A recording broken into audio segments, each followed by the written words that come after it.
What's going on, preppers? Hope that you guys are doing very well today. Economic Prepper here. We actually have some good news that I want to share with you guys. Hope that you guys are doing well with your preps. You're getting prepared. I hope that for those of my Midwest and Western preppers out there, you guys are doing well in terms of the drought that's been going on. A lot of fires taking place out there. Hopefully we can avoid some additional crises. Yeah, so anyway, some really good news. I've been seeing, and you guys can comment down below and let me know if you guys are seeing this, gas prices. I'm actually seeing gas prices going down, and I don't know how long this is going to last, but I've seen a dramatic decline in the gas prices near me, and I think that we may actually have some of the lowest gas prices across the nation. I'm looking at the gas pump right now. I'm about to go pump gas. We're sitting at $3.86 a gallon. You guys can let me know how you guys are looking out there. Now, of course, $3.86 a gallon. That's for the regular unleaded fuel. Premium fuel is $4.36, and the diesel fuel is $4.98. Not seeing any shortages. Hit the grocery stores. Everything looks pretty good here in terms of supplies. Now, I am hearing that we could be enjoying this good spell of inventory and supplies, but what I am hearing is that this could likely change in a very drastic way. So, not to put panic or fear out there, but just to make you guys aware of what I am hearing. You guys can let me know if you're hearing anything different or if you're hearing the same thing, but it doesn't really change what we're doing. We prep, we prepare for whatever's coming. Now, from a real estate standpoint, I actually do have some good news, because home buyer sentiment just came out, and essentially they're saying that the home builder sentiment has plunged in July as buyers are pulling back, right? So one big concern that I've gotten from a number of you guys who have been emailing me is, Ron, how bad is this housing market crash going to be? Is there going to be a housing market crash in 2022? Should I sell my house in 2022 and start renting? And then some of you guys are renting, and you've emailed me asking, should I buy a house in 2022 with interest rates rising? Because a lot of you have let me know in the comments and in the emails that you're getting letters from your landlords and from your apartment associations indicating that rents are going to be going up. And so the question is, should you buy a house? Now, I'm not here to give financial advice. You know, we certainly talk about financial topics, and but you know, there's way too many variables in each person's life to ever even attempt to give broad spectrum financial advice to everyone. Me personally, if I'm looking to buy a house, if I'm even considering to buy a house in this market, first thing I'm gonna ask myself is, how strong is my financial situation? I don't want to only just try to buy a house in this market because I'm afraid that housing prices may go higher, it's possible that housing prices could go higher, especially with the news that I'm about to share with you guys. So me personally, I'm going to look at my own finances and say, hey, can I afford to buy this house, regardless of what the market does? Regardless, independent of what the market does, whether the housing market crash takes place in 2022 or even a housing market crash in 2023, I would have to say to myself, am I financially secure and financially stable enough to purchase this home? I have to first ask that question to myself. So regardless of what the market does, ask myself, am I good? Do I have 6 months emergency funds saved? Do I have 1 year emergency fund saved?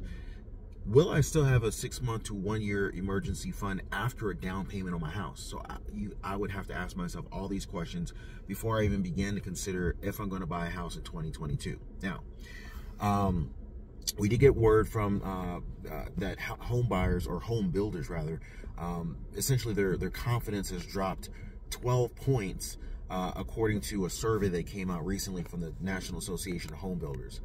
And this is essentially the largest 1 month drop that we've seen in the survey since the last 30 years, or 37 years to be exact. And so this is kind of scary if you're looking to purchase a house, just because many people are concerned that without more houses, new homes being built, the inventory will continue to be where we're at, or potentially get worse if new homes are not being built, which would help sustain the prices of homes.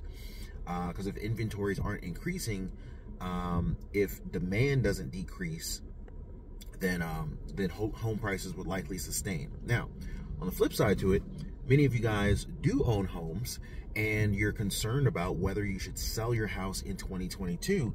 And I'm not here to tell you whether you should buy a house or sell a house in 2022, but the good news is, if you're a homeowner, less inventory being built, especially during a fairly tight supply chain market within, as far as the housing market is concerned, fewer houses being built will should theoretically help your existing home value to remain the same. It should remain at the current value that it's at, or give it a better opportunity to remain and potentially appreciate a little bit faster compared to new inventory hitting the market, potentially making existing homes sit on the market longer because there's more competition, yada, yada, yada.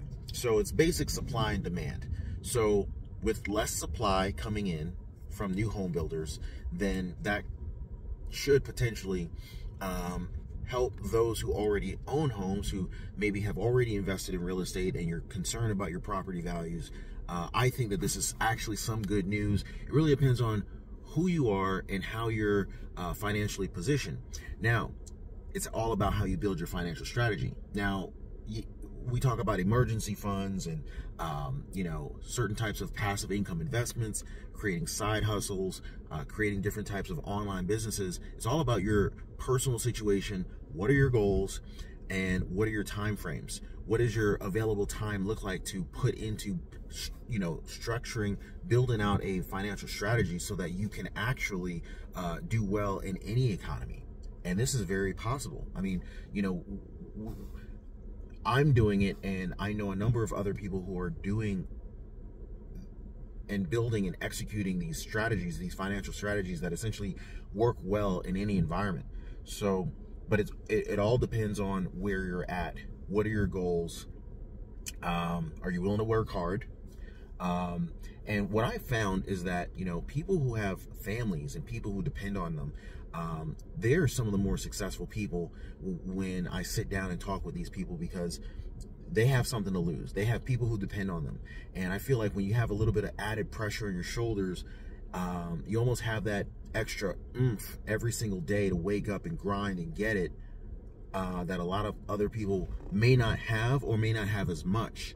Like, if your kids are not going to be able to eat because,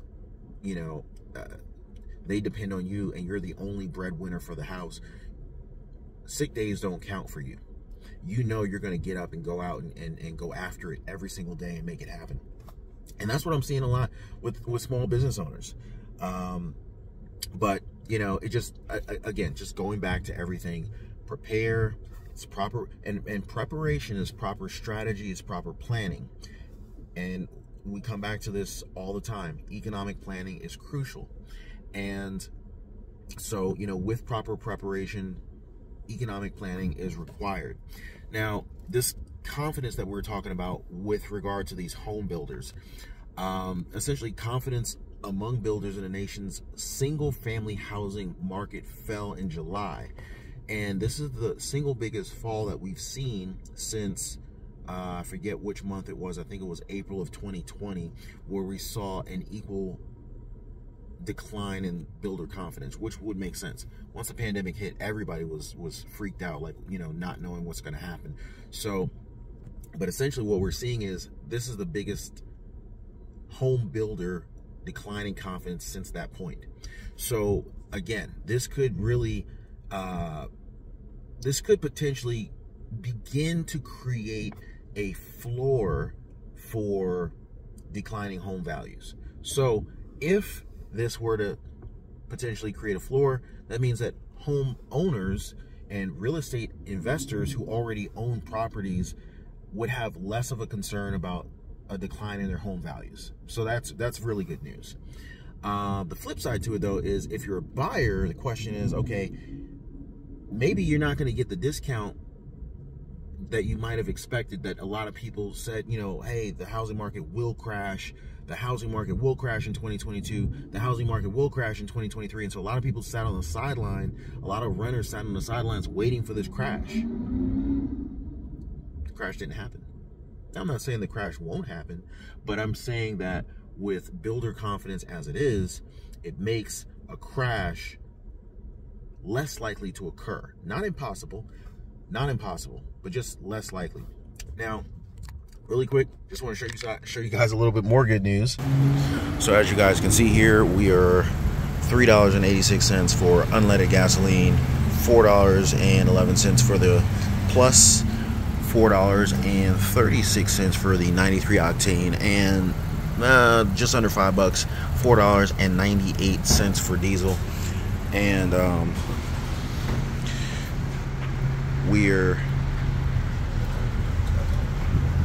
this is the lowest that I've seen so far. But yeah, like I said, you know, this is the lowest price of gas that I've seen. You guys can comment down below. Let me know what gas prices are looking like in your area. Are you seeing gas prices come down, diesel prices coming down, and are you seeing any shortages? But I think that that's really good news. I'm looking forward to seeing hopefully some stabilization in the housing market, hopefully some stabilization in mortgage rates.